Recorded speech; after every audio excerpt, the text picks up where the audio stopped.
The Christian in Complete Armour by William Gurnall.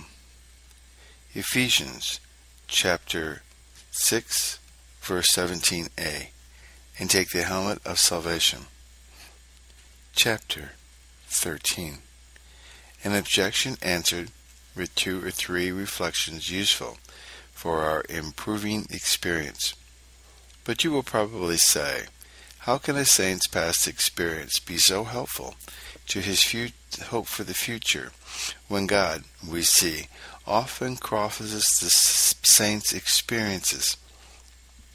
He delivers them out of one sickness and takes them away, maybe with the next. He saves them in one battle without a scratch, and another a while after they are killed or wounded. How can a saint ground his hope from a past deliverance to expect deliverance in the like strait again? First, there is the same power still in God that was then. What he did once for thee, he can with as much ease do again. And this is the one way thy experience may help thee. Thou hast seen God make bare his arm, so that except thou thinkest that he still has lost the strength or use of it, and is become at last a God with the lame hand, hope hath an object to act upon, and such a one as will lift thy head above water. Indeed, the soul never drowns in despair till it hath lost its hope.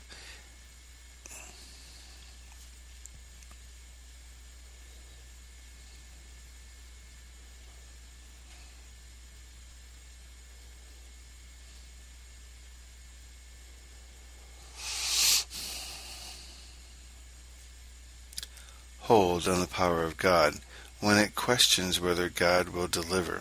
This is a sad leak, and will let in 1,000 fears into the soul.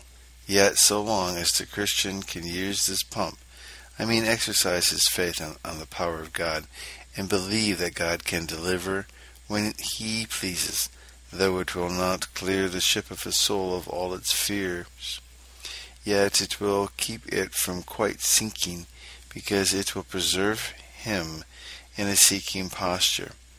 Lord, if thou wilt, thou canst make me clean, Mark 1:40. And for thee to say, God cannot deliver, who hath been an eyewitness to what he hath done, were not only to betray that great unbelief, but to forfeit thy reason also. But to give a more close answer to the question, the saint from his former experiences even of temporal salvation may, yea, ought not only believe that God can, but also that he will save him in all future straits and dangers of this nature. Only he cannot conclude that he will do it in the same way as in former deliverances. And none, I hope, will say, if he hath deliverance, that his experiences are crossed, because God doth use another method in the conveyancy of it to them. A debt may be fully satisfied as with money, so with that which is money's worth, except the bond restrains the payment otherwise. Now, there is no clause to be found in any promise for temporal mercies that binds God to give them in specie or in kind. Spiritual mercies, such as are saving and essential to the saint's happiness, these indeed are promised to be given in kind, because there is nothing equivalent that can be given in lieu of them, and temporal mercies are of such an inferior nature that a compensation and recompense may be easily given in their stead. Yea, God never denies these to a saint, but for their abundant advantage. Who will say the poor saint is a loser, whose purse God denieth to fill with gold, but filleth his heart with contentment? Or the sick saint, when God saves him, not by restoring to former health, but by translating him to heaven? I shall wind up thy head with 2 or 3 reflections to be used by the Christian for the better improving past experiences when he is in distress. First, look back to thy past experiences and inquire whether thou canst not find that thy God hath done greater matters for thee than this which thou now hast so many disquieting fears and despairing thoughts about? I will suppose thy present strait great, but wert thou never in a greater? And yet God did at last set thy feet free. Thou art now in a sad and mournful posture, but hath not he brightened a darker cloud than this, and let thee out of it into a strait of light and joy? Surely thy staggering hope may prevent a fall by catching hold of this experience. Art thou not ashamed to give thyself up for lost, and think of nothing but drowning in a less storm than that out of which God hath formerly brought thee safe to land? See David relieving his hope by recognizing such an experiment as this. Thou hast delivered my soul to death. Wilt not thou keep my feet from falling? Psalms 46, verse 13. Hast thou not given me the greater, and wilt thou not the less? Perhaps the present fear is apostasy. It runs in thy thoughts that thou shalt one day fall by the hand of thy sins, and thou canst not be persuaded otherwise. Now it is a fit time to recall the day of God's converting grace. Darest thou deny such a work to have passed upon thee? If not, why then shouldest thou despair of perseverance? That was the day wherein he saved thy soul. This day, saith God to Zacharias, is salvation come to thy house. Luke 19:9. And did God save the soul by converting grace? And will he not keep thy feet from falling by his sustaining grace? Was it not both more mercy and power to take thee out of the power of sin and of Satan than it will cost him to preserve thee from falling into their hands again? Surely the Israelites would not so often have feared provision in the wilderness had they remembered with what a high hand God did bring them out of Egypt. But maybe it is some outward affliction that distresses thee. It is greater than the church's was in cruel bondage and captivity. Yet she had something of recall that put a new life into her hope. The Lord is my portion, saith my soul, therefore I will hope. Lamentations 3:24. See, the soul makes a spiritual mercy because incomparably greater of the two, a ground of hope for temporal salvation, which is thus: And hast not thou chosen him for thy portion? Dost thou not look for a heaven to enjoy him in forever? And can any dungeon of outward affliction be so dark that this hope will not enlighten? Recall thy experience of his love to thy soul, and thou canst not be out of hope for thy body and outward condition. He that hath laid up a portion in heaven for thee will lay out surely all the expenses thou needest in thy way thither. Secondly, remember how often God hath confuted thy fears, and proved thy unbelief a false prophet. Hath he not knocked at any door with inward comfort and outward deliverance, when thou hast put out the candle of hope, given over looking for him, and had been ready to lay thyself down on the bed of despair? Thus he came to Hezekiah, after he had peremptorily concluded his case desperate. Isaiah 38, verse 10 and 11. Thus to the disciples in their unbelief: We trusted it had been he which should have redeemed Israel. Luke 24, verse 21.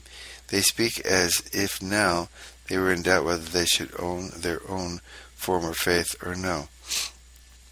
Hath it not been thus with thee?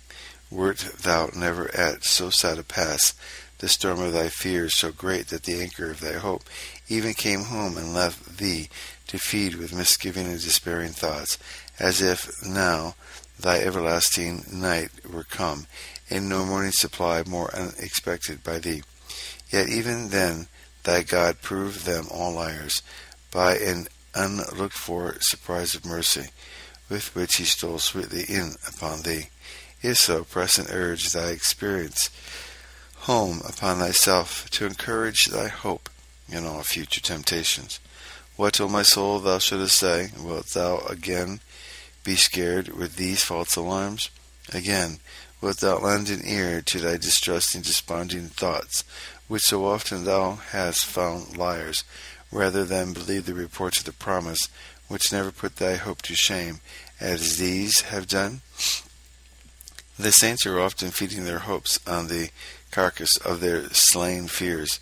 The time which God chose and the instrument he used to give the captive Jews their jail, deliverance, and liberty to return home were so incredible to them, who now looked rather to the ground in pieces by those 2 millstones, the Babylonians within and the Persians without the city, that when it came to pass, like Peter, when the angel had carried him out of prison, Acts 12, it was some time before they could come to themselves and resolve whether it was a real truth or but a passing dream. Psalms 126 verse 1. Now what effect this strange disappointment of their fears had upon their hope. It sends them to the throne of grace for the accomplishment of what was so marvelously begun. Verse 3 and 4. The Lord hath done great things for us, whereof we are glad. Turn again our captivity, O Lord. They have got hold by this experiment of his power and mercy, and they will not let him go till they have more. Yea, their hope is raised to such a pitch of confidence that they draw a general conclusion from their particular experience for the comfort of themselves or others in any future distress. They that sow in tears shall reap in joy. He that goeth forth and weepeth shall doubtless come again with rejoicing, bringing his sheaves with him. Verse 6. Thirdly, remember what sinful distempers have broken out in thy afflictions and temptations, and how God hath, notwithstanding these, carried on a work of deliverance for thee, so that thou mayest say in respect of these enemies in thy bosom what David spake triumphantly in regard of his enemies without, that God hath prepared a table for thee in the presence of thine enemies, yea, of his enemies.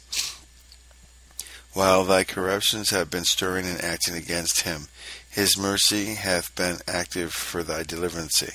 O what a cordial draught would this be to thy fainting hope, that which often sinks the Christian's heart in any distress, inward or outward, and even weighs down his head of hope so that he cannot look up to God for help and succor at such a time, is the sense of the sinful infirmities which then discover themselves in him. How, saith the poor soul, can I expect that God should raise me out of this sickness, wherein I have betrayed so much impatience and forwardness, or out of that temptation in which I have experienced so little faith and discovered so much unbelief? Surely I must behave myself better before any good news be sent from heaven to me. It is well that thou art so sensible of thy sins as to be thy own accuser, and prevent Satan doing it for thee, yet to be oppressed into discouragement by them. Remember how God hath said the like objections formerly, and saved thee. Notwithstanding, if these could have hardened his bowels against thee, hast thou been alive, yea, out of hell at this day? Didst thou ever receive a mercy of which God might not have made stoppage upon this very account that marks thee now with fear? He will not help thee. Or if thou hast not an experience of thy own hand, which were strange, then borrow one of other saints.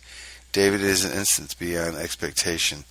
This very circumstance for which his deliverance was enameled did above all affect his heart. I said in my haste, all men are liars. What shall I render to the Lord for all his benefits? Psalms 116, verse 11 and 12. He remembered his sinful and distempered heritage. This he mentions, to take shame for the same, and to wind up his heart to the highest pitch of thankfulness. He knows not how to praise God enough for that mercy which found him, giving the lie to God's messenger, even Samuel himself, who was sent to tell him what was coming. And he does not only make this circumstance an incentive to praise for what is past, but lays it down as a ground of hope for the future. Psalms 31, verse 22. I said in my haste, I am cut off from before thine eyes. Nevertheless thou heardest the voice of my supplications when I cried unto thee. As if he had said, when I prayed with so little faith that I, as it were, unprayed my own prayer by concluding my case in a manner desperate. Yea, God pardoned my hasty spirit, and gave me that mercy which I had hardly any faith to expect. And what use doth he make of this experience but to raise every saint's hope in a time of need. Be of good courage, and he shall strengthen your heart, all ye that hope in the Lord. Verse 24. End of chapter 13, having been read by Peter John Paresis.